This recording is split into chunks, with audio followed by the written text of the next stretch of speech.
কি গো বাবেরা, কষ্ট পাচ্ছেন নাকি? অসুবিধা হচ্ছে? একটা প্রেমের কারণে যুদ্ধের ময়দানে না গিয়েও শহীদের মর্যাদা পেয়ে গেছে। আহা, কি ইমান তৈরি করল! আমাদের মতন পাঁচ শিখের ইমান। ছেলেরা ঈদের দিনে শার্ট পড়েছে, এথায় কাটা ওথায় কাটা ওথায় ছেঁড়া। ঈদের নামাজ পড়তে যাচ্ছে, অনেককে দেখেছি পাঞ্জাবি পরে না স্যুট পরে নামাজ পড়তে যাচ্ছে, অনেক জায়গায় দেখেছি। পাঁচ শিখের ইমান, এই ইমানের কোনো দাম নেই। এই ইমান মৃত্যু পর্যন্ত টিকে থাকবে। ব্যাস, মৃত্যুর পরে কবরে যাবে, মার ওখান থেকেই চালু হবে। পাঁচ শিখে দাম নেই। কি করেছেন আপনি ইসলামের জন্য? কি করেছেন আপনার অবদানটা বলুন তো, কি করেছেন? আপনি জানেন আমার হিন্দু ভাইয়েরা তার ধর্ম করতে গিয়ে সারা রাতকে রাত জেগে একটা কাজ করেছে। কিছুদিন আগে এই ঘাড়ে করে বিশাল বড় কমচি, বাঁট বলে, বাঁটটাকে বয়ে দুধারে দুটো পানি নিয়ে কলসি করে হেঁটে হেঁটে হেঁটে হেঁটে কোথায় বাঁকুড়া, কোথায় মুর্শিদাবাদ বাড়ি, কোথায় কাকদ্বীপ, কোথায় নামখানা, কোথায় বকখালি, হেঁটে হেঁটে হেঁটে, গাড়িও চড়া যাবে না, হেঁটে হেঁটে হেঁটে ওই পানি নিয়ে বয়ে যেতে হবে। ধর্ম করছে দেখো। আর আমার ঘরের ছেলেরা মাহফিল হলে চুলকুনি বেড়ে যায়, মাহফিলের উদ্দেশ্য করে এরা মেয়ে দেখতে বের হয়। আর আমার আব্বারা এরা বাড়িতে এমন মনে করে যে আমরা বিশাল বড় নামাজি হয়ে গেছি, মাহফিলে যাওয়ার দরকার নেই। এই নামাজ পড়ে নিচ্ছি তো আবার কি, মাহফিলে কি হবে? আচ্ছা ঠিক বলেছে আব্বারা, মাহফিলে গিয়েও বা কি লাভ হবে?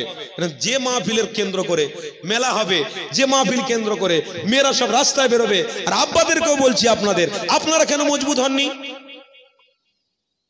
কে বেরোল না বেরোলে দেখার দরকার নেই, আপনার মেয়েটা বেরোচ্ছে কেন আগে বলুন। আপনার ঘরের বউটা বেরোচ্ছে কেন, বৌমাটা বেরোচ্ছে কেন, আপনি লক্ষ্য রাখেননি? দায়িত্ব তো আপনার ছিল। কিসের ইমান? এই ইমানে জান্নাতে যাওয়া যাবে বলে মনে হয়? যাবে? আপনারাই বিবেচনা করুন, আপনাদের উপরে ছেড়ে দিলাম। বলুন যদি জান্নাতে যাওয়া যায় এই ইমানে, তাহলে আমার মনে হয় আপনাদের মতন আমাকে ওই সেই ইমানদার হতে হবে। দরকার নেই মাহফিল করার, কিছু করার দরকার নেই, আপনাদের মতনই থাকতে হবে। ইমান মজবুত করবেন তো? বলুন না ইনশাআল্লাহ। নিজের ঘরের বউকে বার করবেন না তো? বৌমাকে, আগের জামানায় কি ছিল? দলিশ ছিল, দলিশ। কি গো শুনছেন তো আমার কথা? এখন তো ঘর হয়ে গিয়ে পাকা ঘর করে নিয়ে কোনো দলিশ টলিশ হয় না। আর যা হবে হবে টানা ওই হয়ে যাবে, ওই ঘরটা পুরো টানা হয়ে যাবে। আগেকার মানুষদের জিজ্ঞাসা করুন, এখন অনেকে বেঁচে আছেন, তাদের দলিশ ছিল। ওই দলিজে জামাই এসলেও আগে ঘরে ঢুকতো না, আগে দলিজে বস চুপ করে শুধু শুধু ভাবিরা আছে, মেয়েরা আছে, ঢুকে কি গল্প করবে? বসো, তুমি জামাই তো আমার ঘরে, কি হয়েছে? চুপ কর বস, ওইখানে খাবার যাবে, ওইখানে সব যাবে।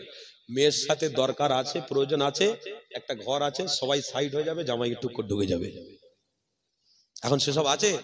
গ্রামের ছেলেরা ভাবি ভাবি বলে ঘরে ঢুকে গিয়ে গল্প হচ্ছে, উরি বাপরে বাপ। আর আমি আমার স্ত্রীর জন্য খেটে আমার শরীর দুর্বল করে ফের ঘরে আসছি, এসে আমার বউকে বলছি, কই গো পানি টানি দাও, তুমি ঢেলে খেয়ে নাও, এত দূর থেকে এসেছো। হাই রে কপাল পড়া, হাই রে। কি কথা বলছি বলে আমার মা বলে না আবার রেগে যাচ্ছে আমার উপরে। বলি কোন হুজুরকে দাওয়াত করলি আসলো বল দেখিনি? কি গো বাপের, আপনাদের রাগ লাগছে নাকি? হ্যাঁ, ওই বইয়ের জন্য খাটছেন, ওই বাচ্চার জন্য খাটবেন, ওই মেয়েকে বিবাহ দেবেন বলে রাতকে দিন করে বিয়ের জন্য টাকা ইনকাম করতে শুরু করেছেন। আর আপনি ঘরে এসে আপনার সম্মান নেই। ঘরে এসে যে আপনার কর্তা, আপনার বউ আপনাকে সম্মান করে না। ফোনেতে একটা ছেলে দেখেছিলাম, খুব ভালো ছিল, ওই ছেলেটা খুব ভালো। তোমার বউ, তোমার স্বামী কি হয়েছে? আমার মায়েদের বলছি, তোমার স্বামীর কি হয়েছে? ভূতে ধরেছে? হ্যাঁ, স্বামী ঘরে এসে কাজ কাম করে খেটে এসছে, তুমি একটু তাকে দাও, পানি দাও, তাকে হাওয়া করো, বাতাস করো। সেসব ভালোবাসা কোথায় যাচ্ছে? এক একটা ভালোবাসা এখনো স্বামী স্ত্রীদের রয়েছে। আহারে, স্বামী নামাজ পড়তে যাচ্ছে, স্ত্রীকে বলছে, কই গো বেরোচ্ছি, তুমিও নামাজ পড়ো? হ্যাঁ, আপনি নামাজ মসজিদে পড়ুন, আমি পড়ে দিচ্ছি। স্বামী কাজে বেরোচ্ছে, স্ত্রী চুপ করে দেড়ি দেড়ি অপেক্ষা করছে, দুঃখ করছে, আরে বেচারা কখন ফিরবে, কখন ফিরবে। বাড়িতে ফিরবে, স্ত্রী দাঁড়িয়ে আছে গ্লাস নিয়ে, কই গো কষ্ট হয়নি তো, আসো। পানিটা পান করে নিজের পেশানির ঘাম মুছে দেওয়ার জন্য নিজের আঁচলটা দিয়ে ঘাম মুছিয়ে দিচ্ছে। এরকমও সমাজে স্বামী স্ত্রী আছে না নাই? এরকমও স্বামী স্ত্রী আছে না নাই? তাহলে আপনারা কি করছেন? আপনাদের দেখে তো আপনার বাচ্চারা শিখবে, আপনার দেখে তো আপনার ভবিষ্যৎ ইয়ং যারা আপনার পরের ভবিষ্যৎ এইসব ছোট ছোট বাচ্চারা শিখবে। খেটে এসে মার চালু করে দিলেন বউকে, এই আপনাদের বলছি, এবার মায়েদের বলেছি অনেক, এবার আপনাদের বল, খেটে এসেই মার। কেন? এ বউ ভাল লাগে না, ভাল লাগে না তো বিয়ে করেছিলে কেন? যখন ইমাম সাহেব বলেছিল আলহামদুলিল্লাহ বলুন কবুল করলাম, তখন এ খুশিতে চার আলহামদুলিল্লাহ, তখন খুব খুশি।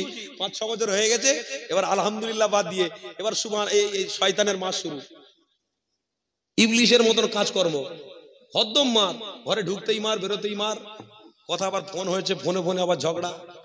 কেন রে ভাই? আপনাদের বলছি, কেন গো বাপ এইরকম করেন?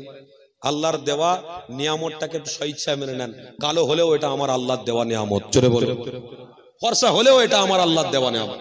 আমি আল্লাহর দেওয়া নিয়ামতকে নিয়ে ঘষে মেজে এটাকেই নিয়ে জীবন শেষ করে দেব। দুনিয়ায় যদি স্বামী স্ত্রী এক থাকতে পারো, তো কিয়ামতের দিনে আল্লাহর আরশে একসাথে থাকবে, জান্নাতেও একসাথে থাকবে। আল্লাহ কবুল করেন, বলুন আল্লাহুম্মা আমিন। এটাই হলো আমাদের ঈমান। আমরা ঈমানকে মজবুত করতে গেলে সর্ব জিনিসটাকে আমাদের প্রাধান্য দিতে হবে। কেন?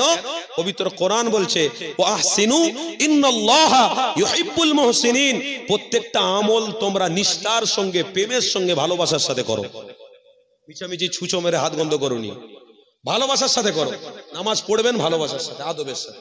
রোজার মাসে রোজা রেখেছেন ভালোবাসা, রোজা রেখে যেন 1 মাস ইফতারি করে তারাবি পড়ে রোজা রেখে ব্যাস, তারপরে আর সব নামাজও ভুলে গেল, তারাবিও চলে গেল, সব শেষ, মসজিদও শেষ, ওইখানে সব শেষ করে দিয়ে চলে এলো।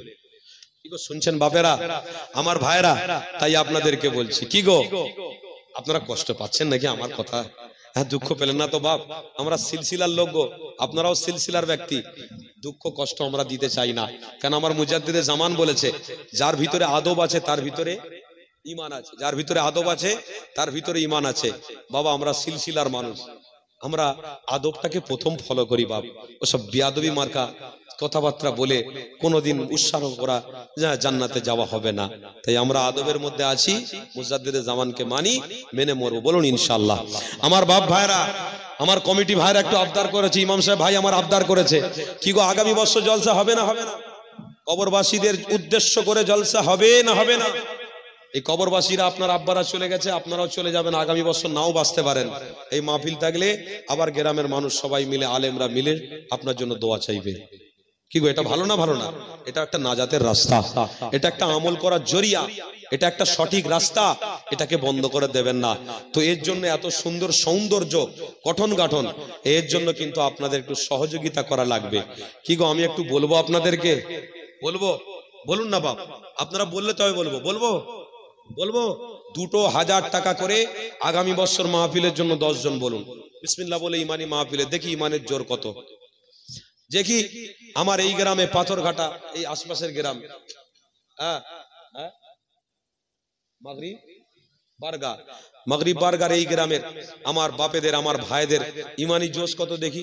2000 টাকা করে কজন দিতে পারে দেখি। এতক্ষণ তো আপনারা নবী নবী করলেন, নবীর উপরে দরুদ পড়লেন, দরুদ শরীফ পড়লেন, জিকির করলেন, দেখি কে গরিব, কে আমির, কে আমার রসুলকে আগে প্রেম করে দেখি। ওই 2000 টাকা হাত তোলেন তো, 10 জনের কাছ থেকে চাই। এই করছি, লাইভ হচ্ছে নাকি? হ্যাঁ তাহলে ঠিক আছে, বন্ধ করো এই সময়, বন্ধ করো এই সময়, চাঁদা কালেকশন বন্ধ করো।